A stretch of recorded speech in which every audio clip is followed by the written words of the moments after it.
Para honra y gloria de Dios. Tomen asiento, hermanos, los que traen Biblia. Buscamos en el Evangelio de San Juan, capítulo 16. Y por favor, todos juntos vamos a leer el versículo 6.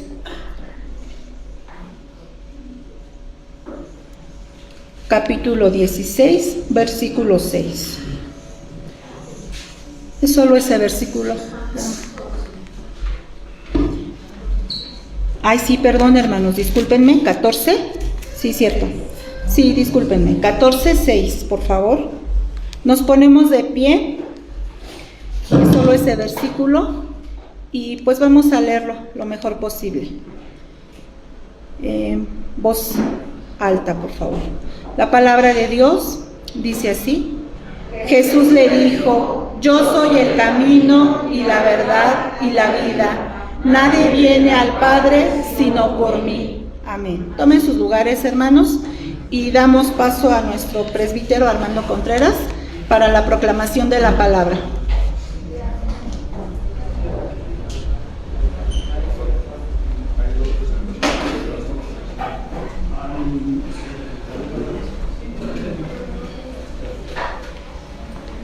Buenas tardes, hermanos. Bueno, estamos en una serie, ¿sí se acuerdan de qué serie estamos o no? Los domingos. Las 5 solas de la Reforma para hoy. Y ya vimos, ¿cuál fue la primera que vimos? ¿La sola qué? Sola Escritura y la sola Gracia. Y hoy vamos a ver estos lemas que salieron de la Reforma. En sus orígenes eran en latín. ¿Por qué creen que eran en latín? Ya les dije, ya mencioné una vez en la predicación. Ajá, porque el latín era el lenguaje, el idioma de la religión, el lenguaje de Dios, decían, ¿no? El lenguaje de los ángeles, decían que era el latín. Y bueno, con sus inicios, estas lemas, estas solas de la Reforma, fueron en latín. Por eso es solus Christo. Solus Christus o solo Cristo. Es la que vamos a ver el día de hoy. Pero ¿qué les parece si hacemos oración antes de iniciar para pedir la dirección de Dios? Padre, queremos rogarte que tú nos hables en esta hermosa tarde ya, Señor, que nos bendigas, que podamos entender, que podamos enfocarnos en tu palabra y que podamos entender de una manera clara, sencilla y eficaz lo que tienes para nuestras vidas y sobre todo lo podamos vivir, Señor. Permite que así sea y las veces que no ha sido así te pedimos perdón, Señor, y te rogamos que tú nos ayudes. En Cristo Jesús, amén. Vamos a darle un alma, ¿no? Fíjense, la teología católica, y yo les decía, ¿verdad que es imposible? Ustedes pueden decir, bueno, ¿por qué el pastor ha estado hablando mucho de la Iglesia Católica? ¿Por qué es imposible hablar de la Reforma Protestante y no hablar de la Iglesia Católica? Porque ya sabemos que la Reforma Protestante surgió de la Iglesia Católica y trató de cambiar, de transformar, de reformar a la Iglesia Católica. No se pudo, ¿verdad? Y por eso tuvieron que salir muchos monjes, el primero de ellos Martín Lutero, y muchos otros para vivir una vida diferente. Pero la Iglesia Católica, la teología de la Iglesia Católica, no lo dicen de manera abierta, pero tácitamente, implícitamente, es como si dijeran que Dios necesita ayuda. Es como si dijeran que Cristo necesita que le ayuden. Porque miren, dice ahí, si ustedes se dan cuenta, la Iglesia Católica escribe un libro, bueno, es como una especie de tratado, imagínense el libro que será, que se llama el Martirologio, como está escrito ahí. Y ese Martirologio se llama así porque ahí están los mártires, ahí está escrito el nombre de los santos. Y yo no sabía, hermanos, pero estaba investigando, y hasta el 2005, ¿cuántos santos tiene la Iglesia Católica? 7,000 santos, hasta el 2005. ¿Cuántos años faltan? ¿Cuántos? 17 años, no sé cuántos más hayan aumentado. Pero imagínense, son 7,000 santos, yo hacía la cuenta, 365 entre 7,000, da algo así como 19 punto y algo. Entonces, ¿qué quiere decir esto? ¿Cuántos santos al día tendríamos que celebrar? Bueno, tendríamos, es mucha gente, pero... ¿Han visto ustedes los calendarios que tienen los onomásticos? Por ejemplo, no sé ustedes si sepan el día de su santo, por ejemplo, ¿no? Pero a veces decimos, bueno, pues ustedes saben, por ejemplo, los calendarios que son de hojita, ¿no? Y que tienen ahí todo el santoral. Imagínense, tendría que haber 17 nombres ahí cada día. Y a veces uno, no, pues a mí me toca, por ejemplo, el 15 de julio, creo que es San Enrique, creo que sí. Y entonces dice uno, bueno, pues nada más es San Enrique, ¿no? ¿Cuántos tendría que ser? 19 puntos, no sé qué, tal vez como 20, a lo mejor por los que van ahorita. Vamos a ponerle acá. Entonces, imagínense, entonces en ese libro, en ese tratado de Martirologio ponen cuándo los canonizaron, cuál fue el milagro que hicieron, para acordarse, ¿no? Porque son tantos. Pero ¿qué dice la Iglesia? Que estos santos, ¿para qué están bien? Aquí está ahí algo que es una imagen, donde están algunos de los santos, ¿no? Que están ahí. ¿Cuál es la idea? ¿Cuál es la creencia que tienen los católicos? Que Cristo no puede solo, no lo dicen abiertamente, pero esa es lo que lleva de fondo. Por ejemplo, Santa Cecilia, para que los músicos no molesten a Cristo, no molesten a Dios, ahí está Santa Cecilia. ¿Quién es por ejemplo, San Martín Caballero? ¿Ustedes saben de qué es o yo soy el único que fui católico alguna vez? De los negocios, en los negocios ponen a San Martín Caballero. O las muchachas, ¿no? Que andan buscando novio, ¿qué santo es? Ustedes digan. Ah, ¿verdad? Se me hace que algunas de ustedes lo voltearon, ¿verdad? Entonces cada santo es para cada cosa, porque entonces Cristo no puede, ¿verdad? Es como que le ayudan los santos. Y miren, yo no niego que algunos de estos santos que están aquí, en el buen sentido de la palabra santo, porque santo es apartado para Dios, algunos de ellos fueron buenos hombres, fueron buenos cristianos, como por ejemplo pensaba yo San Agustín, no sé para qué lo ocupen, ¿no? Pero San Agustín fue Agustín de Hipona, uno de los más grandes teólogos de la Iglesia Católica. Bueno, la Iglesia Católica en el buen sentido de la palabra, porque católico, ¿qué significa? De la Iglesia Universal. Ahora, cuando decimos católico romano, ahí sí ya estamos hablando de otra cosa, ¿no? Pero nosotros, ¿qué pensamos, hermanos? Y por eso estamos nosotros predicando el día de hoy. ¿Me puedes dar uno, por favor, ahí? ¿Qué creemos nosotros? No necesita de ningún santo, de ninguna imagen. ¿Han visto ustedes los altares que usan las personas que son católicas? No tienen solamente un santo, tienen muchísimos santos y muchísimas vírgenes. Porque lo que no puede un santo, lo puede el otro. Y eso me viene a la mente, ¿no? Aquel pasaje de Hechos 17, ahorita me acordé, cuando Pablo llega a Atenas, ¿no? A la capital de Grecia, y había un lugar ahí, ¿verdad? Para todos los dioses que tenían los griegos. Ustedes se acuerdan que eran politeístas, y tenían un lugar, un altar para el dios ¿qué? para el Dios no conocido, por si les faltaba uno. Entonces, si estos 7,000 no les bastan, todavía siguen habiendo más santos y más santos. Hasta salió un programa, ¿no?, en la televisión, a cada quien su santo. Bueno, pero vamos a darle aquí, vamos a ver que la palabra o la frase solo Cristo, lo vamos a ver en tres partes, hermanos. Y la primera dice que Cristo es el ¿qué? Es el camino. Y ahí está el versículo que leímos nosotros, que lo podemos decir de memoria, Juan 14:6, ¿cómo dice? La verdad y la vida. Nadie viene al Padre si no es por mí. Hermanos, ahí está clarito. Yo no sé por qué no lo pueden entender, pero ahí está claro, hermanos. Fíjense, este es uno de los 7 yo soy que dijo Jesús en el Evangelio de Juan. Jesús les dijo, ¿yo soy qué? Y la verdad y la vida. Nadie viene al Padre. ¿A dónde quiere llegar la gente? A Dios finalmente, ¿no? Pero, ¿cuál es el único camino que nos lleva a Dios? Él lo dijo, y ahí está en la Biblia de una manera muy clara. Ahora, la gente ha inventado muchos caminos, las personas han inventado muchos caminos. Por ejemplo, el hombre ha inventado varias religiones. No sé si habrá miles de religiones, pero por lo menos sí hay cientos de religiones. Cientos de religiones. El islamismo, el budismo, el shintoísmo, todos los ismos que ustedes quieran, e incluso el cristianismo. También, por ejemplo, no se han visto ustedes, y aquí nada más puse algunos. Últimamente en los programas matutinos, en todos los que hay programas matutinos, yo me he dado cuenta que ahora tienen a alguien que saca como esta sección del yoga, como esta sección de la meditación. Mucha gente se está yendo por ahí, ¿no? Y nos queda la imagen de esos monjes que están allá en el Tíbet, y están haciendo sus mantras, ¿no? Y mucha gente piensa que ese es el camino. La meditación es el camino. Filosofías, y habrá cientos de filosofías.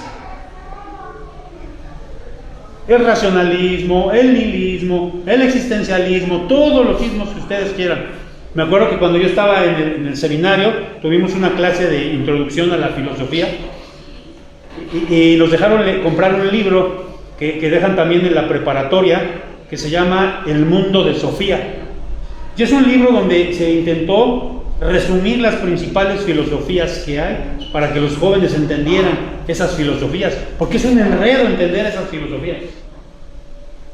Porque saben, hermanos, la palabra religión, ¿qué significa? Aquí dice qué significa. A través de las religiones el hombre se quiere religar, quiere acercarse ¿a quién? Pero ahí nos dice la palabra, el único camino al Padre, ¿quién es? De una manera tan clara. Fíjense, en tiempos del Señor Jesucristo, en tiempos del Imperio Romano, había un dicho que lo tomamos hasta la época, y decía que todos los caminos llevan ¿a dónde?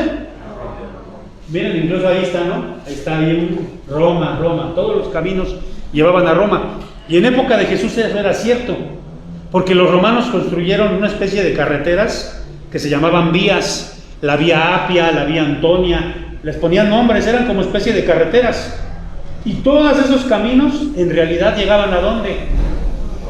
A Roma, porque eran caminos comerciales que llevaban, no sé, llevaban la seda, llevaban las especies, el azafrán, no sé, las diferentes especies que había, las llevaban a Roma. Eran caminos comerciales que llegaban ¿a dónde? A Roma. Pero hoy en día también todos decimos, cuando la gente dice, es que todos los caminos llevan a Roma, refiriéndose ¿a qué? ¿A qué hace mención ese dicho? Incluso la gente dice, no, es que no le hace que seas musulmán, no le hace que seas católico, no le hace que seas cristiano, no le hace que seas budista o hinduista, todo es lo mismo, todo lleva ¿a dónde? Y yo pensaba y decía, bueno, sí es cierto, todos los caminos llevan a Roma, porque finalmente si vamos a Roma, nos lleva a la religión católica. ¿Y a dónde lleva esa religión, hermanos? A Dios. ¿Lleva a Dios? Al infierno, hermanos. Lleva al infierno. Porque esas religiones ninguna habla de Cristo. Por ejemplo, la Iglesia Católica sí habla de Cristo, pero no habla de Cristo como único y suficiente, sino que necesita ayuda de santos. Y aquí me faltaron las vírgenes, porque también hay un chorro de vírgenes. Bueno, la Virgen nada más es una, ¿verdad? Pero dependiendo del lugar. Miren, vamos a darle nomás aquí, me acordé ahorita de que estaba esta parte.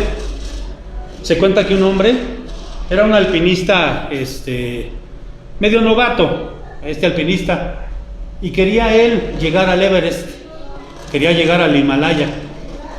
Ustedes saben que allá en esa parte existen, son como 14 cumbres, las 14 cumbres más altas del mundo. Los 8000 les llaman, porque todas tienen más de 8000 metros. Y entonces este hombre quería llegar al Everest y tenía que contratar un Sherpa.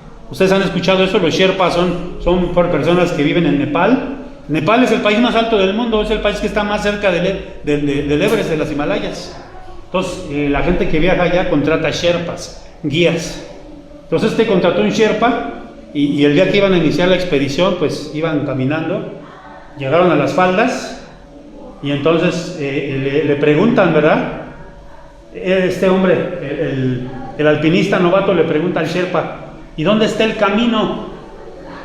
Y el Sherpa le dice, yo soy el camino. Él es el camino. Porque ahí en realidad no hay un camino, no hay una brecha. ¿Quién es el guía? Entonces le dice, yo soy el camino, le dijo este Sherpa. ¿Pero quién es el camino, hermanos? Cristo es el camino. El único que nos va a llevar al Padre es Cristo, es el único camino. Vamos a darle otro más. Y en este primer punto de Cristo es el camino, vamos a ver también que Él es el único que, hermanos, dice ahí arriba. Y ahí está 1 Timoteo 2:5. Ayúdame a leerlo, por favor. ¿Cómo dice ese versículo? Porque hay un solo Dios y un solo mediador entre Dios y los hombres, Jesucristo hombre. Fíjense lo que está diciendo este versículo, es tremendo lo que está diciendo. Parece muy sencillo y no lo sabemos de memoria, pero dice ahí, ¿hay un qué? Un solo Dios. Un solo Dios. No hay diferentes dioses. ¿Cuántos dioses tenían los romanos? ¿Cuántos dioses tenían los griegos? ¿Cuántos dioses tenían los aztecas? Eran politeístas, tenían muchos dioses. Pero la Biblia dice que hay un solo Dios. Y luego dice ahí también, ¿hay un solo qué? Un solo mediador. Y por si fuera poco, la Biblia es tan clara, tan eficaz, que nos dice, no solamente nos dice que hay un solo mediador, un solo Dios y un solo mediador, sino nos dice quién es ese mediador. Ahí dice. Y un solo mediador entre Dios y los hombres, ¿quién es? ¿Se alcanzan a ver esta imagen? Aquí está el hombre, hay un abismo porque el hombre pecó, acá está Dios, había una separación, pero ¿quién es el único? Y aquí se ve la cruz de Cristo. ¿Quién es el único que puede poner ese puente para que nos volvamos a religar a Dios? Acuérdense, esa palabra no se les olvide. ¿Religión qué significa? Entonces, la única religión, si entre comillas le podemos llamar así, que lleva a Cristo, ¿cuál es? El cristianismo, porque el cristianismo ¿a quién predica? Solamente Cristo, solo Cristo, acuérdense, es lo que estamos viendo, solo Cristo. No va acompañado de ningún santo, no, solo Cristo. Fíjense que aquí, en esta imagen que ustedes pueden ver aquí, mucha parte de la iglesia romanista, de la iglesia papista, piensan que María es la mediadora. Aquí se ve como mediadora. Y dicen, bueno, es que en jerarquía ella es mayor que Jesucristo. Ella es la mediadora. ¿Quién dicen que es la patrona de México? Incluso la patrona de América Latina. ¿Y quién es la Virgen de Guadalupe? La Virgen María, todas las vírgenes, ¿no? La Virgen de la Caridad del Cobre en Cuba, la Virgen de Fátima, ¿en dónde es esa? No me acuerdo. ¿Francia o Portugal? No me acuerdo, pero bueno. Y así en los diferentes lugares se llaman. Pero fíjense lo que dijo María. María dijo estas palabras. Vamos a leer las Lucas 1:46 al 48. ¿Cómo dijo ahí? Entonces María dijo: mi espíritu se regocija en Dios mi Salvador, porque ha mirado la bajeza de su sierva, pues he aquí desde ahora vendrá bienaventurada todas las generaciones. Fíjense qué cosa tan tremenda dijo María. Está hablando de Jesucristo y dice: engrandece mi alma al Señor. Entonces, ¿qué fue lo que hizo María? Ella misma alabó, glorificó a Cristo. Y luego aquí dice, fíjense lo que dice, mucha gente dice que ella es la mediadora, ella es la salvadora, pero aquí dice ella misma, mi espíritu se regocija en quién. ¿Qué quiere decir eso? Que ella misma necesitaba un qué. Ella misma necesitaba un mediador, ella misma necesitaba a Cristo para ir a Dios. Y después dice, ¿verdad? Porque ha mirado la bajeza de su sierva, ella reconoce que es pecadora. La tradición de la Iglesia Católica dice que su madre fue, la madre de María fue Santa Ana, su padre fue, bueno, ni siquiera fue su padre, porque se dice que también Santa Ana concibió del Espíritu Santo, y María, por eso dicen la Inmaculada Concepción de María. Pero aquí ella está reconociendo. Entonces, ¿quién es el único mediador, hermanos? Ningún pastor, ningún rabino, ningún sacerdote, ningún papa. El único mediador es Cristo, ninguna virgen, ninguna religión. El único mediador, ¿quién es? Solo Cristo. Y eso es lo que estamos predicando, solo Cristo. Vamos a darle uno más, por favor. Fíjense, aquí quiero que pongan atención. Él es el que nos guía. Estamos en esta primera parte, que Él es el camino. Fíjense, este versículo, bueno, estos versículos tan preciosos en Juan 10. Vamos a leer, vamos a tratar de leerlo. Dice así: de cierto os digo, el que no entra por la puerta del redil de las ovejas, sino que sube por otra parte, ese es ladrón y salteador. Espérame tantito, para que entendamos. Había rediles comunitarios. Los rediles son los como corrales. Así había unos muy grandes, como corrales grandes. Ponían rejas, ¿no? Obviamente pues no eran de metal, eran de madera. Y entonces ahí, pues porque imagínense, los pastores iban a diferentes regiones a llevar pastar a sus ovejas. Y no tenían rediles portátiles, ¿verdad? Entonces había estos rediles que eran comunitarios, que los alquilaban. Y había un cuidador.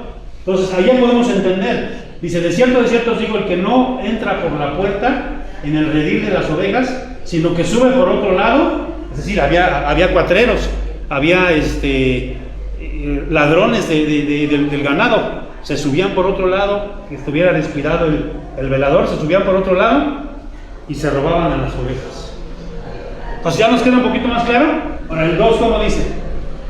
Mas el que entra por la puerta, tantito.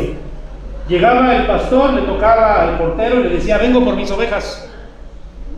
Y entonces el portero lo dejaba entrar porque ya lo conocía, porque le había pagado. Muy bien. El 3. A este abre el portero y las ovejas oyen su voz y a sus ovejas llama por nombre y las saca. El 4. Y cuando ha sacado fuera todas las propias, para delante de ellas y las ovejas le siguen porque conocen su voz. Fíjense, las ovejas conocen su voz y Él las conoce a todas. A ver, Copo de Nieve, ven para acá. A ver, Heidi, ven para acá. A ver, Panchito, las conoce por nombre.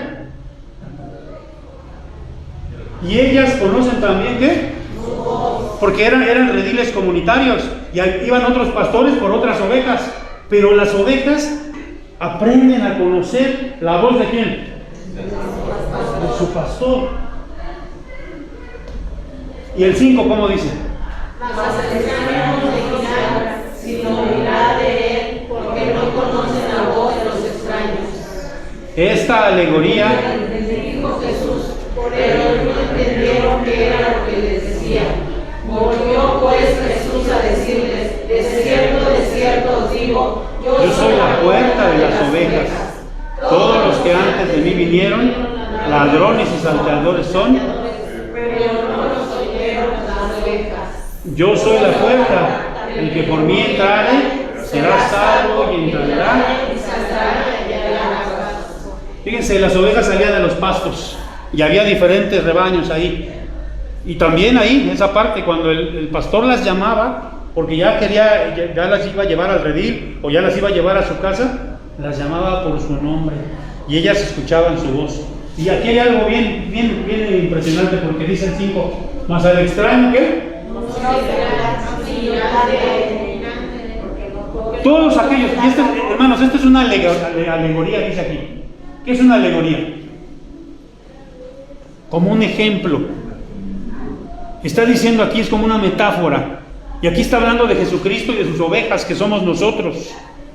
Todos los que vinieron antes de Jesucristo, o los que se quieren poner en el lugar de Cristo, ¿cómo les llama la Biblia? Ladrones y salteadores. Cualquier santo, cualquier virgen, cualquier imagen, cualquier pastor, cualquier rabino que se quiera poner en el lugar de Cristo, ¿qué es? ¿Se acuerdan allá, por ahí de enero, vimos una serie, ¿no? No me acuerdo si fue en enero o febrero, vimos una serie acerca de las sectas. ¿Se acuerdan quién es este hombre? Es el reverendo Jim Jones. Este hombre fue un sectario que llevó a 1000 personas de los Estados Unidos, se las llevó a una de las Guyanas, e hizo que se suicidaran. 1000 personas se suicidaron. Un suicidio masivo. Porque este hombre era un ¿qué?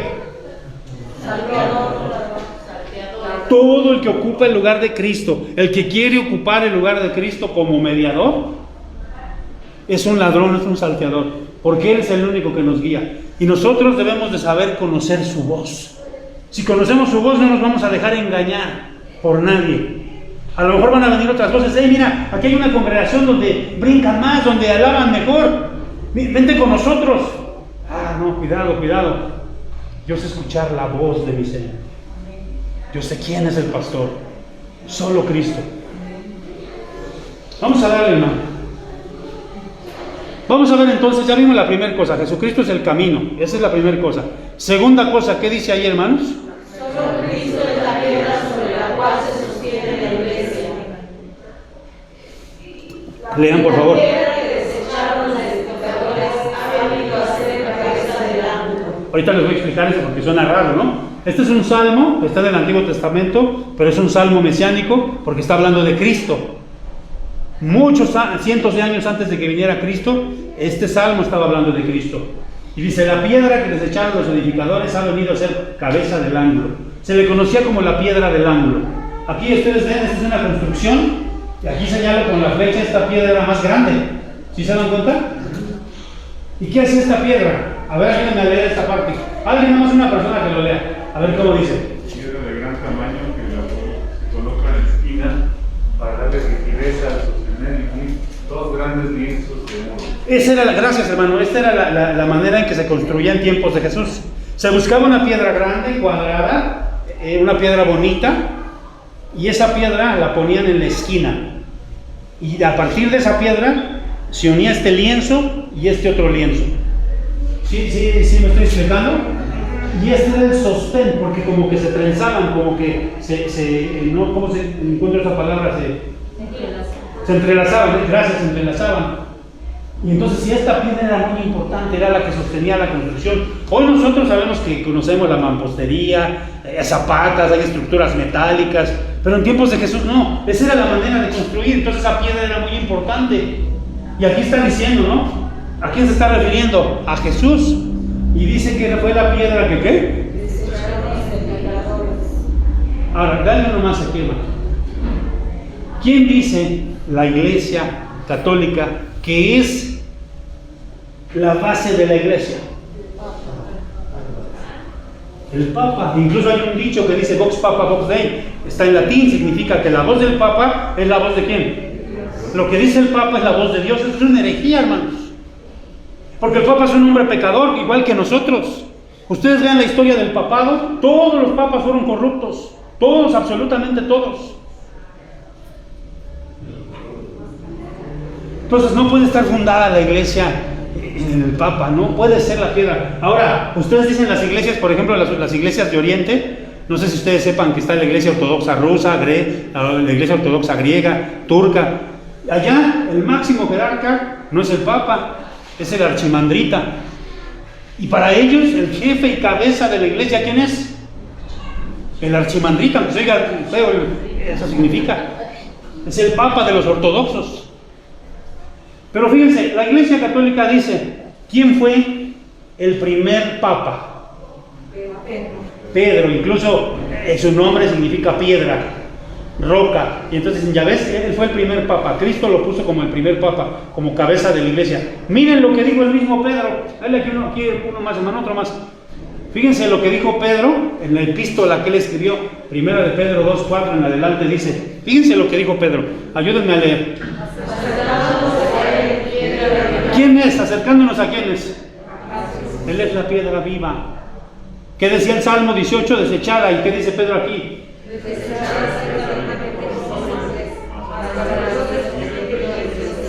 Vosotros también, como piedras vivas. A ver, ¿de quién está hablando aquí? ¿Quién es la iglesia, hermanos? Porque nosotros decimos, estamos muy acostumbrados.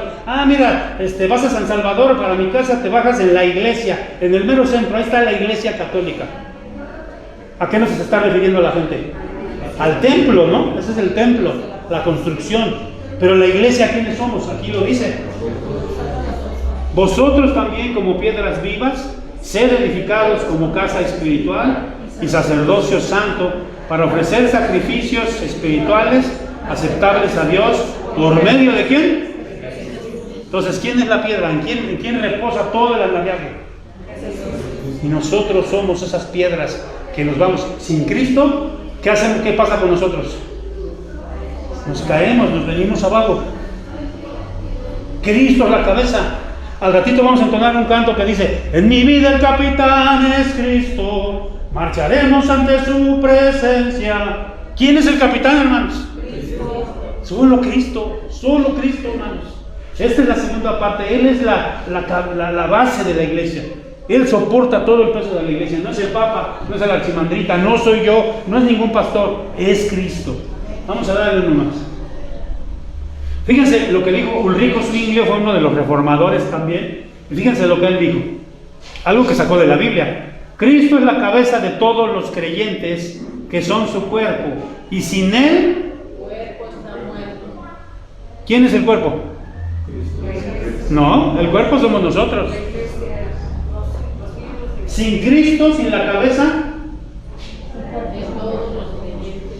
estamos muertos. Sin Cristo no hay cristianismo, hermanos.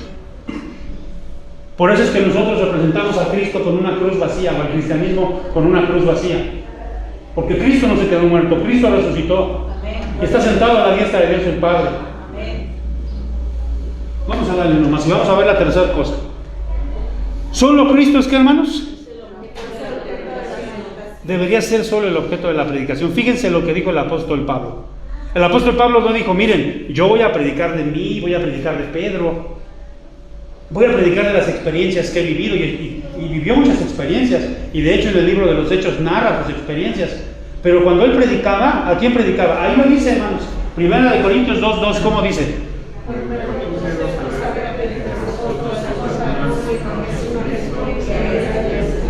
¿A quién predicaba él? A Jesucristo crucificado. Y ese es el centro de la predicación. Nuestra predicación debe ser cristocéntrica. Siempre, incluso en el Antiguo Testamento, encontramos a Cristo. ¿Cómo vamos a encontrar a Cristo si todavía no venía Cristo? En Génesis 1, ¿dónde encontramos a Cristo? En el principio creó Dios, ahí está el Padre, los cielos y la tierra. Y luego, ¿dónde encontramos a Cristo? Ahí. Cuando dijo, ¿verdad? Y dijo, hagamos. ¿Quién dice en el Nuevo Testamento que era Cristo? El Logos, la palabra. Ahí está Cristo, y ahí está el Espíritu Santo también. Ahí está la Trinidad. Entonces en el Antiguo Testamento también encontramos a Cristo. En todas partes encontramos a Cristo, porque el hilo conductor desde Génesis hasta Apocalipsis es Cristo. En todos los libros de la Biblia encontramos a Cristo, en todos, porque Él es el hilo conductor. Fíjense, ahora muchas iglesias carismáticas dan énfasis o un sobreénfasis ¿en quién? Oh, el Espíritu Santo, y es que aquí no se siente el Espíritu. Hermanos, que usted no es espiritual, hay que vivir una vida del Espíritu. Hermanos, le dan un sobreénfasis al Espíritu Santo. No estoy diciendo que no debemos hablar del Espíritu Santo, porque es una de las 3 personas de la Trinidad. Pero fíjense lo que dice la Biblia en Juan 15:26. Cuando venga el Consolador, a quien yo enviaré del Padre, es decir, el Espíritu de verdad, que procede del Padre, ¿a qué viene el Espíritu Santo? ¿De quién? Y estas iglesias dan énfasis en el Espíritu Santo, que te caigas y que estés lleno del Espíritu Santo, que hables en lenguas y que seas superior a otros. Hermanos, el Espíritu Santo vino a dar testimonio ¿de quién? De Cristo. Y muchas veces estas iglesias dejan de lado el predicar a Cristo. El centro de la predicación es Cristo. Todo sermón de verdad y llevarnos ¿a quién? A Cristo, siempre, siempre. Fíjense lo que dijo el apóstol Pablo, le dijo a Timoteo, a su discípulo, en Timoteo 4:7. Desecha las fábulas profanas y de viejas, ejercítate para la piedad. En otras palabras le estaba diciendo, no prediques cuentos y leyendas. Con perdón de ustedes, hermanos, voy a decir, yo he ido a escuchar homilías de sacerdotes que lo único que predican son leyendas. Ah, sí, que Santa no sé quién, y que Santa Cachucha, y que... Son leyendas, porque eso no está en la Biblia. Lo que tenemos que predicar nosotros es a Cristo, a Cristo. A veces las predicaciones hay fábulas, comedia, y como yo decía, las homilías católicas, la verdad, yo digo, engañan a la gente porque no hablan de Cristo. Fíjense lo que dice 2 Timoteo, igual es a Pablo, le escribe a su discípulo Timoteo en 4:4 y le dice, se apartarán de la verdad del oído y se volverán ¿qué? Eso les gusta. ¿Cómo le gusta a la gente? Mira, a la gente tú predicas de la palabra y va a decir, ay, qué aburrido. Pero que escuchan en el canal allá, en el canal de enlace o en el radio a otros predicadores, les encantan. ¿Saben por qué? Porque predican puras fábulas, porque predican de sus viajes, de sus experiencias. Hermanos, la predicación debe hablar siempre de quién. Dijo el apóstol Pablo, ¿verdad? Yo debo de menguar para que Cristo crezca. Nosotros tenemos que menguar. Y por último, hermanos, fíjense bien esta última parte. Esto es lo último. Dice, las iglesias evangélicas protestantes son muy austeras. ¿Se han dado cuenta? Miren, ven ustedes aquí. Si ustedes comparan con una iglesia católica, hasta la gente que viene así diciendo, hombre, este cuate está bien gacho, su templo. No hay nada. Porque no hay qué cosa, hermanos. En algunas iglesias protestantes, en algunas, hay cruces. Si ustedes se dan cuenta, en esta al fondo se ven unas cruces, pero están vacías. Miren la diferencia, esa es una iglesia católica. ¿Qué pueden ver ustedes alrededor? Todo eso que está alrededor, ¿qué son? No sé si ustedes han entrado alguna vez a la Catedral Metropolitana.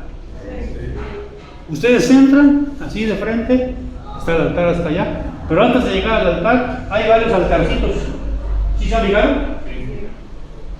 Y del otro lado igual, y en el frente igual.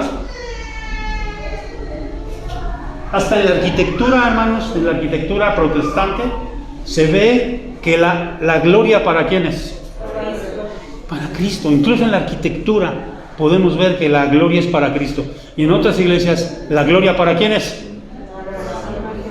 Para Cristo quizá, pero también, porque sí está Cristo crucificado, si lo ven ahí, pero también para todos los demás. Y la Biblia nos ha dicho de una manera clara, sencilla y eficaz.